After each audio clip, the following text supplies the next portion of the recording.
Something unusual is happening behind the scenes of the global economy, something that most people are not paying attention to, but the biggest financial institutions in the world definitely are. Central banks across the globe are quietly buying massive amounts of gold, more than we have seen in decades. And the question everyone should be asking is simple. Why now? Why are the institutions that control national currencies suddenly rushing to accumulate physical gold? Are they preparing for a financial crisis, a collapse of paper money, or a major shift in the global power balance? What they know could affect the future of the dollar, the stability of global markets, and even your personal savings. Welcome to the Gold Report, where we uncover the hidden forces shaping the global economy. And today, we are diving deep into one of the most important financial trends of our time. Before we go deeper, if you enjoy content that explains the real story behind money, economics, and global power shifts, make sure you hit the like button and subscribe to the Gold Report. Your support helps this channel grow and keeps these important conversations going. Now, let's start with a simple but powerful fact. Central banks are the largest financial players in the world. They control national reserves, influence interest rates, manage currencies, and respond to economic crises. When these institutions start buying something in large quantities, it usually means they see something coming that most people do not. Over the past few years, central banks have dramatically increased their gold purchases. In fact, the amount of gold bought by central banks recently reached levels not seen in over half a century. Countries from Asia to the Middle East to Europe are adding tons of gold to their reserves. Nations like China, Russia, India, Turkey, and many others are quietly building massive gold holdings. But this raises a critical question: why gold? In a modern world dominated by digital banking, electronic payments, and complex financial instruments, gold might seem old-fashioned. It does not pay interest. It does not generate income. Yet despite all that, when uncertainty rises, gold always comes back into focus. That is because gold has one unique quality that no paper currency can truly replicate. It has no counterparty risk. When you hold gold, you're not relying on a government, a bank, or a financial system to honor a promise. Gold is simply value in its most basic and universal form. To understand why central banks are buying gold now, we need to look at the global financial environment. Over the past decade, the world has experienced massive economic changes. Governments have printed trillions of dollars to support economies during crises. Debt levels have exploded across many nations. Inflation has returned after years of relative stability. At the same time, geopolitical tensions are rising between major global powers. In this kind of environment, central banks begin to think long-term. They start asking questions about currency stability, global trade systems, and financial independence.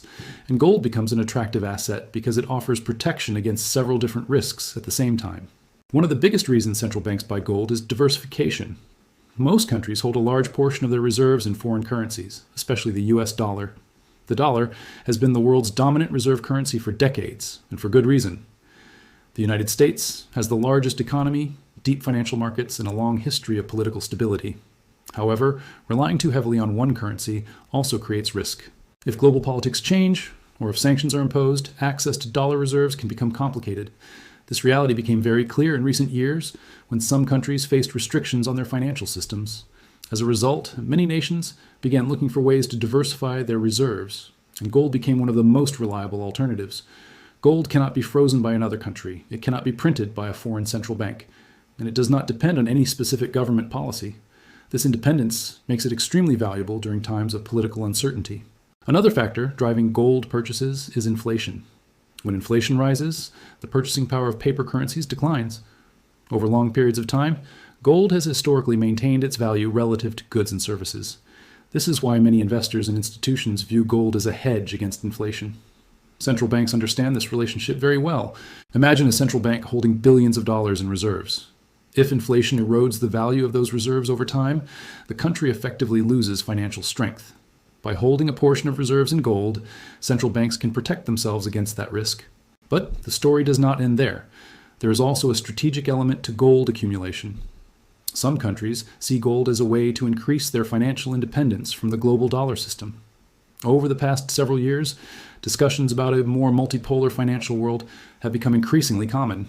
Nations are exploring alternative payment systems, new trade agreements, and even potential new reserve currencies. In this evolving landscape, gold plays a very important role. If a country wants to strengthen confidence in its currency or financial system, having large gold reserves can help. Gold acts as a form of financial credibility. It signals stability and strength to international markets. China is often mentioned when discussing central bank gold buying. The country has steadily increased its gold reserves over time, while also expanding its influence in global trade and finance. Many analysts believe China sees gold as part of a long-term strategy to strengthen its financial position in the global system. Russia has also dramatically increased its gold holdings over the past decade. By doing so, it reduced its reliance on foreign currencies and built a reserve asset that cannot easily be restricted by international sanctions. Other nations, including emerging economies, are following similar strategies. They may not make headlines every day, but the trend is clear. More and more central banks are choosing to store a portion of their national wealth in gold. Now here is where things get really interesting. When central banks buy gold, they usually hold it for a very long time. Unlike traders or hedge funds, they are not trying to profit from short-term price movements. Their goal is long-term stability. This means that gold purchased by central banks often stays locked away in vaults for decades. As a result, large-scale central bank buying can slowly reduce the amount of gold available in the open market. Over time, this can influence supply and demand dynamics, which may impact prices. Some analysts believe that continued central bank accumulation could play a major role in the long-term trajectory of gold prices. If demand from governments remains strong while mining supply grows slowly, the balance could shift in favor of higher prices. But gold is not just about economics. It is also about psychology. Throughout history, gold has represented wealth, security, and power. Empires stored it. Kings fought wars over it. Nations used it to back their currencies. Even in the modern digital era, that deep psychological connection still exists. When people lose confidence in financial systems, they often turn to gold. Central banks understand human behavior, and they understand the importance of confidence in a currency. Holding gold can help reinforce that confidence. There's also an interesting paradox in the global financial system. On one hand, governments promote modern financial tools like digital payments, electronic banking, and complex financial markets. On the other hand, when uncertainty rises, they quietly increase their holdings of one of the oldest forms of money ever known. That contradiction tells us something important. Despite all the technological advancements in finance, the fundamental principles of trust and value have not changed. Now imagine the perspective of a central banker. Your job is to protect the financial stability of an entire nation. You must think decades into the future. You must prepare for crises that may not even exist yet. In that situation, owning physical gold makes a lot of sense. Gold becomes a form of insurance. It may not always be the best performing asset in the short term, but when extreme events happen, its importance becomes very clear. And this brings us back to the key question we started with. What do central banks see that the average investor might be missing? Some experts believe central banks are preparing for a world where economic power is more divided among different regions. Others think they are hedging against rising debt levels and long-term inflation. And some believe they are simply returning to a more balanced reserve strategy after decades of heavy reliance on paper currencies. Whatever the exact reason, one thing is certain. The trend of central banks buying gold is not random. It reflects deep strategic thinking about the future of the global financial system. For everyday investors and viewers of the Gold Report, this raises an interesting point. When the institutions with the most information and the longest time horizon start accumulating a specific asset, it is usually worth paying attention.